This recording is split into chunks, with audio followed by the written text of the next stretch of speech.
Now the next is a two variable graph. Two variable graph or more than two variable graph shows the values of two or more variables with respect to some time period. Like here is an example given.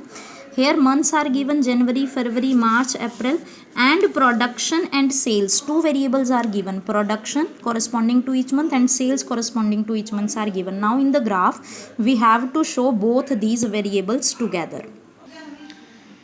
See here, in this graph we have shown the both sales and production by two different line. On the OX axis we have shown months, and on the OY axis we have shown production and sales. Here is a proper heading given here: monthly production and sales in February. Clear?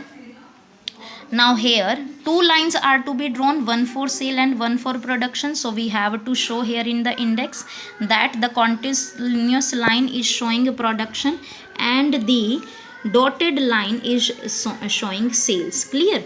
Now if we're gonna plot the production first, in month of Jan it's 5 quintal, in months of Feb it's 7.5, in months of March it's 5 quintal. So we will plot this point first and draw the production line. Clear?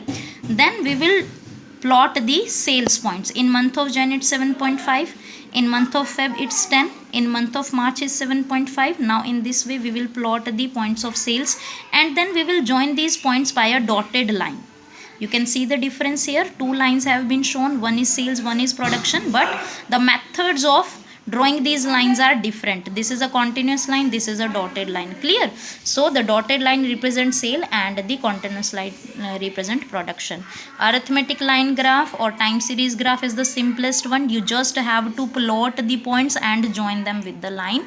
This is known as a two variable graph.